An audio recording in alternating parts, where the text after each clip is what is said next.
Diri sa titulo nga ini, guard our heart from the power of Satan. Bantayan ta nga aton tagipusoon.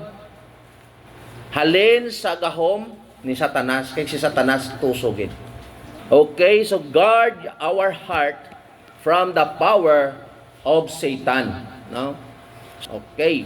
Now, talupang do naton ini sa nagligat pagid about kay Samuel nanungod sa battle ni David kag ni Goliath, no? Ikaduha about sa ano naman to gani? Ikaduha nung ano naman to gani ang context sa to? Ha?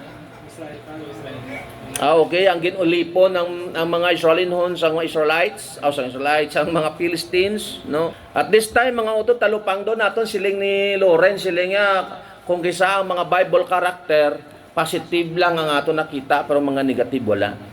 Tisubok ang ako ni Wally about negative sang Bible character. Okay? So para makahatag sa aton ini isang alarming or alarm. Okay, we start from verse 16. Mga utod mo sini. Si David was a victim of jealousy. No? From King Saul. Si Saul naghandom sa pagpatay sa kay David because anong rason? Bangod sang Yabalatyaga. Okay? Bangod sang balatyago ni King Saul. Talupang do nato nanay sa verse 16 sa verse 6. Lingan dire, okay, suguran akon sa 5.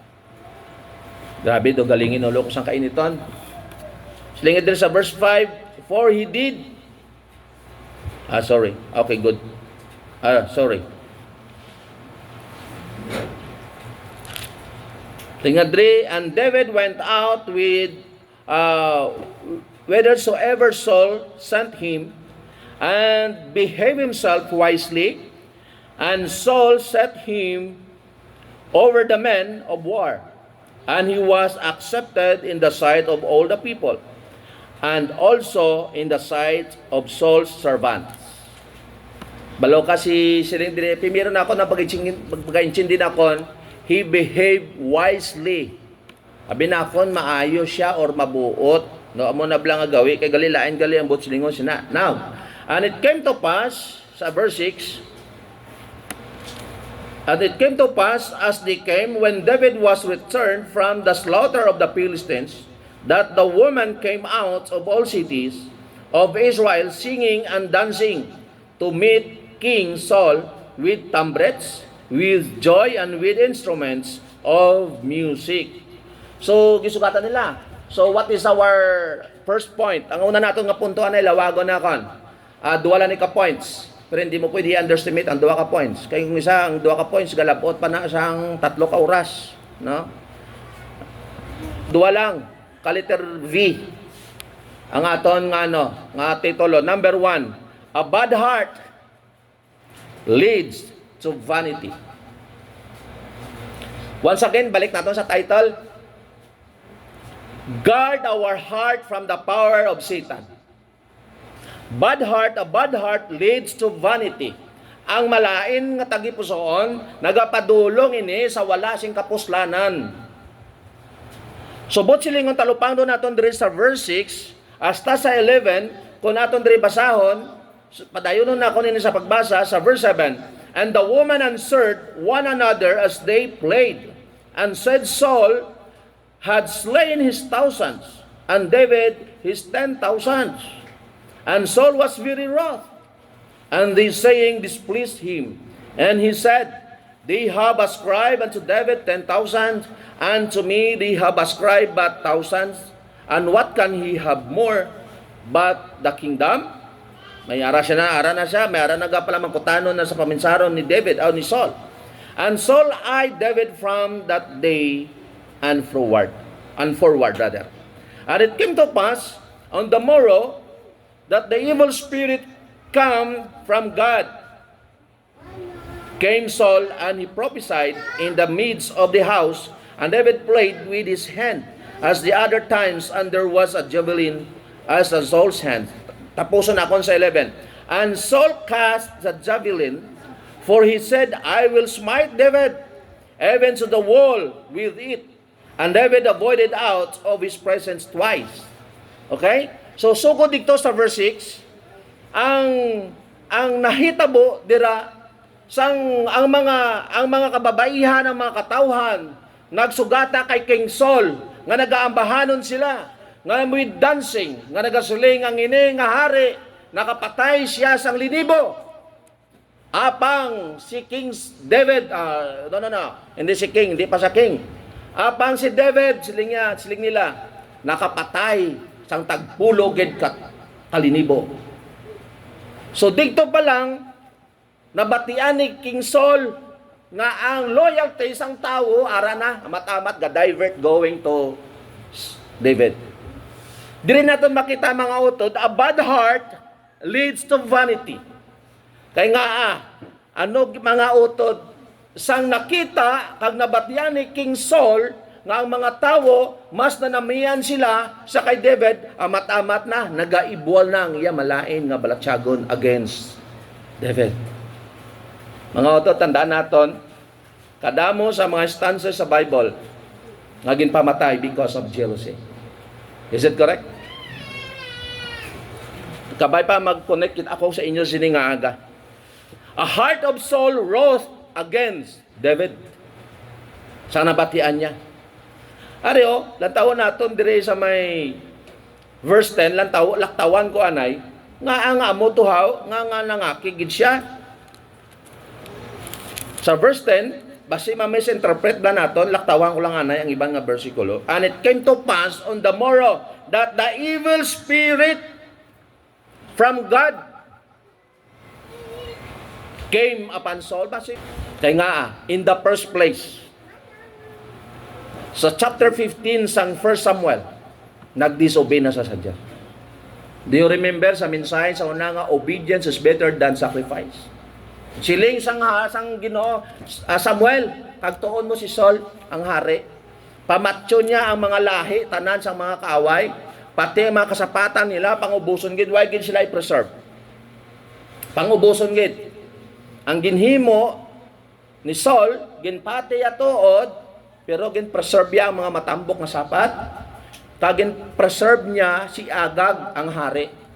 Why gin-patay? Nangakig ang Ginoo kay Saul. Inambalan sa Ginoo si Prophet Samuel, ano nang ginimo ni Saul man? Naginulsol kay kung ang ginimo ko na sa king. Yung Ginoo siya. Abi kag tuwa to, review ka na siya. Ambalon mo siya nga pakamalaoton ko siya, kakasong ko siya sa pagkahari.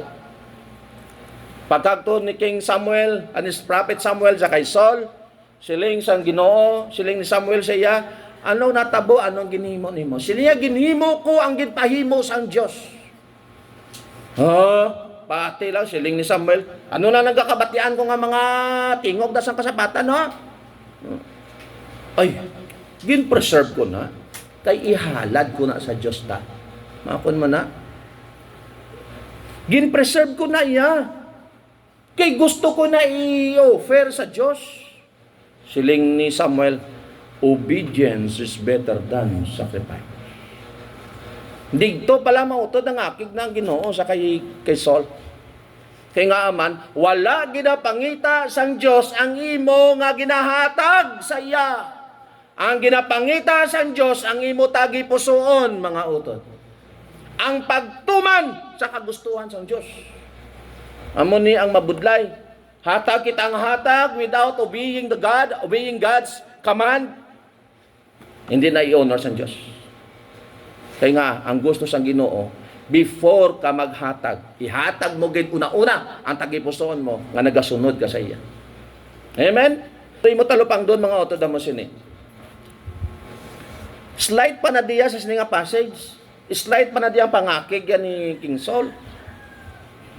Sa following chapter, grabe, nang hired na gid siya sa mga assassin, para papatay lang si King David, si David. Nang hired na gid siya. Para lagsan nyo, gigapanago si, ay kaluwa man kay David, kasala-salaman. May makagto sa kundiin, makagto sa kay Samuel, amo man si Samuel, buligan sa Samuel, papanago. Lagsan ay, grabe. So, but silingon na musli nga ginamon. Anong hambal ni Saul?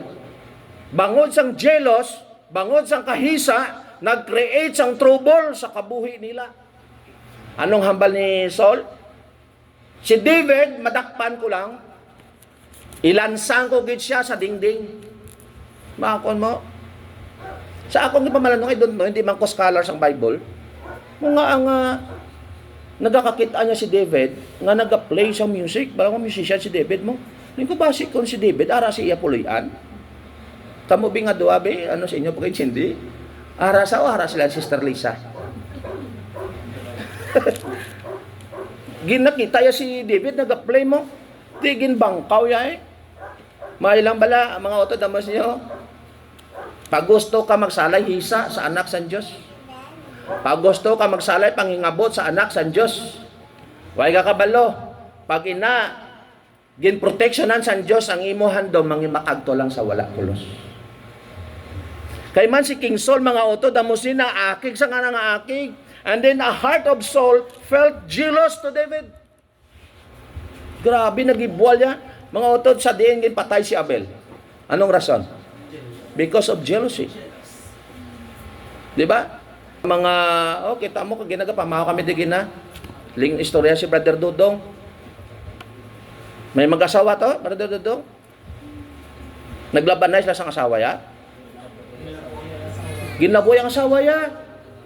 Bangod siyang jealousy. Nan. Sugo na sa Diyos? No. Sugo na ni Satanas. Ang pagkahisa, mga utot. Ano ang imo nga rason nga hisaan mo kung ginapakamahal sa San Diyos? Mga utod, damo siniyo, ang tawo bala nga hisaan, hindi ginasa na namiyan nga ikaw mag-asinso. Hindi siya namiyan niya. Ang gusto niya sinaya, malugmo ka. Amon ang tawo nga hisaan. So amon ni ang nagadumala subong sa kabuhi ni Saul, asa iya tagipuson ining pagkahisa kay David. Kay nga aman, hamakon mo, isa lang kalibo, libo lang ang napatay niya, ang kay King Saul, at tagpulo, ikalibo. Tikaron, mga utod, si David, napalanggaan sa mga katawan. Kag nauyunan, way gid kabalo si Saul. Sang plano sang Diyos. Ngang plano sang Diyos, islan gid siya ni David. That's why ginpaakig sa kaginpaakig.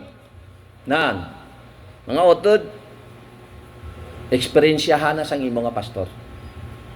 Naging kahisaan, ginsilusan sang iban man nga mga pastor.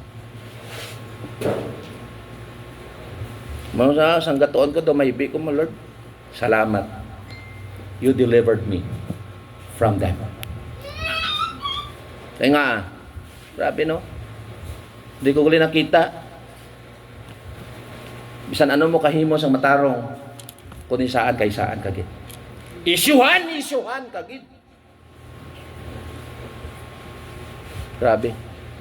Mga utod, don't worry. Kung ari ka mo, ginaisyuhan si pastor, don't worry. Si Lord kontra nila. Don't worry. Handa ko kamo ipaglaban. Basta insakto lang ginahimo nato. Handa ko magpalugmok sa isyo. Utod. Ang gusto ko lang mag-grow ka spiritually. Handa ko. Handa ko na sila tubangon. Handa ko tubangon ng mga isyo. Kay balo ko. Na kay balugin ang Diyos ang kamaturan. Amen? Budlay, mga utod. Kabudlay sang sitwasyon kung ikaw nagasunod sa kabubuton sa Diyos. Ako ay nako may ginahandom subong mga utod. Mangin madinalagon kita sa mata sa Diyos. A heart of Saul was displeased towards David. Why gid siya nanamian? Kag siling dire sa verse, tanawan nyo dira bala, sa verse 9. And Saul eyes David from the day and forward. Grabe. Ginabantayan na lang ni Saul si David. Ang di ko nakita sa lingkong tao ngay saan, wala na sa imoon, bantayan niya tanang agihon mo. Pati sa pagsimba mo, bantayan niya. Pati ang pamayo mo, bantayan niya. Amo ni bala mga utod amos ni, nagkagto ka diri hindi para sa imuutod magbantay. Nagkagto ka diri, ang purpose mo pakaunon mo kalagmos ang pulong sa Dios. Hindi magkagto ka din nagpagwapo ka para bantayan siya. Why na hindi na siya? Hindi kagid pag-i-bless ni Lord. Amo niyo ang mata ni Saul nagbantay na kay David. Buato naman siya ho.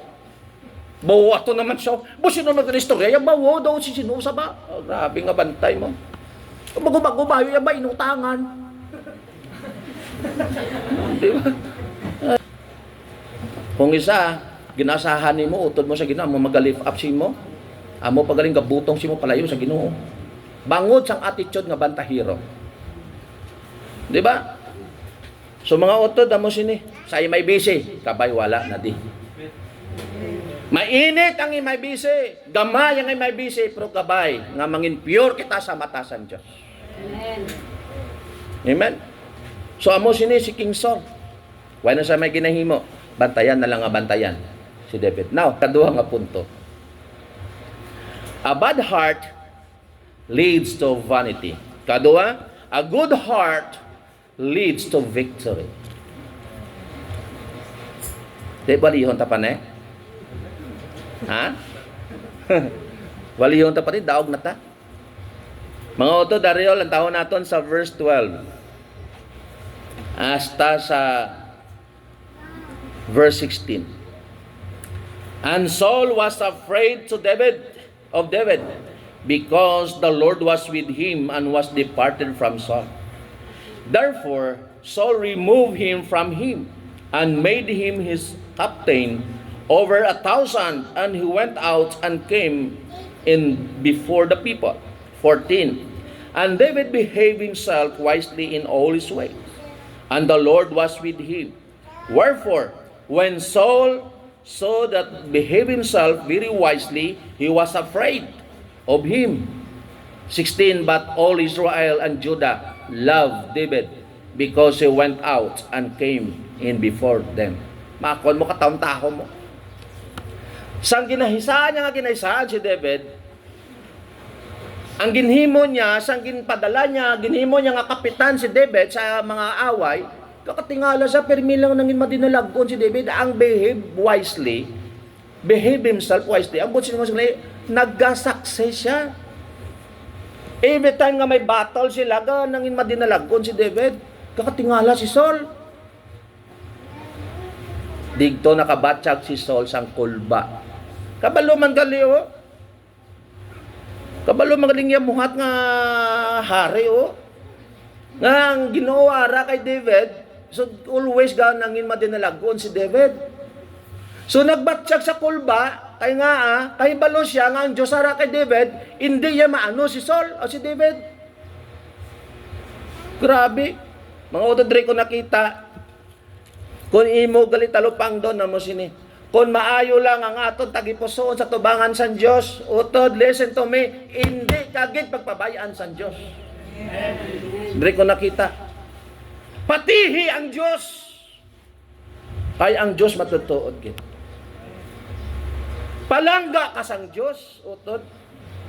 Hindi namon kaya ihatag sa inyo, sa imo, ang pagpalangga nga ginapangita mo. But only God ang makahatag sang satisfaction sa imo.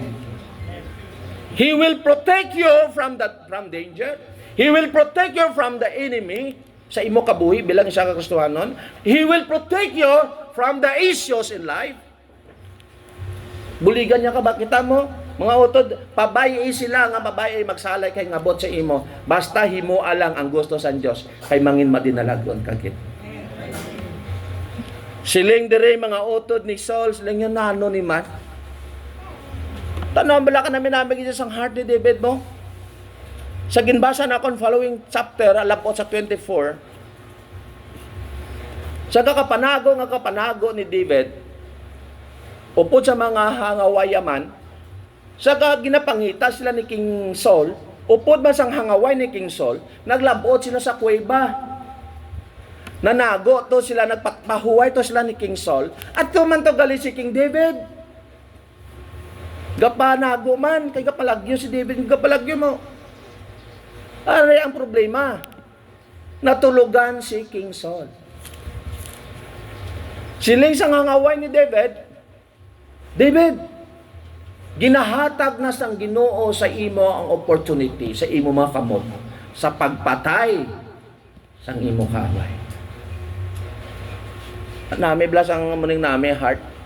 Hindi budlay-budlay, pero mga otod, hindi niya tawo lang si David, pero tawo man ta. Kung nakahimo sala si David, makahimo man ta. Kung nakahimo ta sala, nakahimo man si David. Tawo lang ta, tawo man siya. Butsingon ang heart, kagang heart naton pareho lang. Nga, butsilingon na mo sini. Pwede tagali sundo ni. Ang ini nga heart. Anong hambal ni David siya? Hindi ko pwede halitan ang pinili sang Diyos nga hari. Tamo, gapalagyo ka na, gapalagyo sa pangingabot ni Saul. Sang ato nga tayong manatulugan, anong ginhimo ni David? Gingkagtuan niya si Saul. Kagingisian ang bayo ni Saul. Pamatuod na pwede na siya patyon ni David, pero wala ginhimo ni David. Paglakat ni David, nagwa si Saul upod sa mga ngaway, nagwa man si David ka magsinggitan. Amay ko, slings ni sa, oh anak ikaw na? Oh ako ni. Wala ko ikaw ginpatay. Diyos na bahala sa aton. Kung sinugid ang matuod sa aton. Diyos na bahala. Siya na maghusga sa aton. Ari pa matuod o. Huwag ko ikaw ginpatay. Hingkuhaan ko lang sit-sit ang pako mo, bayo mo. Pamatuod na pwede ta nakapatyon. Pero wala ta kaginpatay. Abi mo sa sinang passage, nagibi si Saul. Naghinol Saul si Saul. Pero nga nagtingala ko, padayo ng mga chapter, linagasyan naman natin si David. O, may pagka-traidor git. After a day, linagasyan naman si David. Ikaw ba may pagka-traidor git si Saul? Grabe git. Now, dire ko nakita mga utod, kanami gidya sang heart ni David. Hindi matungkad mo. Kaya nga aman, the life of David was close to God. The Lord was with him totally. Kanami gali kun upod mong Ginoo. Muna. To ikasinto 30 ko na ginambal dre. Make God your partner to your job. To your schooling, to your business, whatever. Imuha sa nga partner mo. Sa obrahan mahisaan. Tell me kung wala sang hisaan. Kung damo hisaan sa church, damo man sa ulubrahan. Kung damo bantahiro sa church, damo man sa ulubrahan. But I tell you, kung upod mo si Kristo, why makatandon sa imo. Amo ni katulad ni David, kanami gid sang heart mo. He walked with God in all his ways. Nagkabuhi siya. Mga utod, pwede mo man mahimo o hindi. Pwede yan, ihata ang kabuhi ta sa Ginoo. John Del, hindi pagsunda si Benny. Hindi sa pagsunda. May lang nakamarasmas si Benny. Base ikaw hindi ka marasmas. Kanugon sa kagwapuhon mo, kung tapuso mo kabuhi mo. Benny, advice ko sa imo, buhok lang ng kataliwis. Pero sa mata sa Diyos, palariyo tulupong ina. Tutod. Kasumbo ka sa kabuhi niya without my knowledge, without my knowing. Gusto itapuson kabuhi niya. Mga utod, amo sini. Hindi man pagtagay siyang kalain sang buot ang Diyos. Kung tapuson mo kabuhi mo. He loves you so much. Like David. Ang imo nga kabuhi, ang imo tagipusoon, iplastar bala sa tubangan sa Diyos. Ihatag sa duwa ka kamot sa Diyos, Lord. Ari nga akong heart. Hatag ko sa imo. Di paghatag sa iya, babayaan niya malang ka. Hatag na sa Ginoo. Amen, John Del? Pulo pa nga subo. Nga siya langaw, damo, pangamuyo sa Ginoo nga tagaan kanya. Hindi pa huli ang tanan, bata ka pa. Di ba? Plangga ka ni Lord. Benny, plangga ka gid ni Lord. Sila ko sa mga preachers, siling nakon sa inyo karon nga battle, maperde ka man o magdubo man score mo, don't worry. Sa mata sa Diyos tululupong ka mo. Subot silingon mga utod mo sinit. Ang Ginoo nanging kaupod ni David. Ang iya nga pagpangabuhi, ginaupo niya si Lord sa iya kabuhi. Sa di man siya makadto. That's why hindi sa matandog sang kontra niya. So kung gusto mo mga utod nga ma-safety ang kabuhi mo, palapit sang utod tuod sa Ginoo. Let's go for our conclusion. Christians, dumdumon mo ini. Never to let the evil heart prevail against the good heart. May nabalitaan ka ang malaot nangin madinalagon? Wala gid. Meaning to say mga utod, Satan must never win against God. Hindi ginayamangin madinalagon. Di karon mamili ka. Gusto mo magpabilin sa bad heart? Sa bad heart or sa good heart? Kung gusto mo magpabilin sa good heart, live and walk with God's presence. Para si Lord bahala sa iyo. Amen? Let us pray. Father God, thank you so much for thy word. Nga amon gid pamalandungan sa kabuhi ni Saul kag ni David. Gani Ginoo kabay nga makatag ato sang lesson sa amon. Hindi kami gali Ginoo dapat magkahisa sa amon ni siya kapareho. Labi kag labaw sa amon utod sa Ginoo. Kay wala gid kami Ginoo sang labaw sa imong panulukan kundi kami tanan ay plareho lamang. Kani Lord update kami sa amon na biling nga buluhaton sini nga adlaw. In Jesus name we pray. Amen. Okay.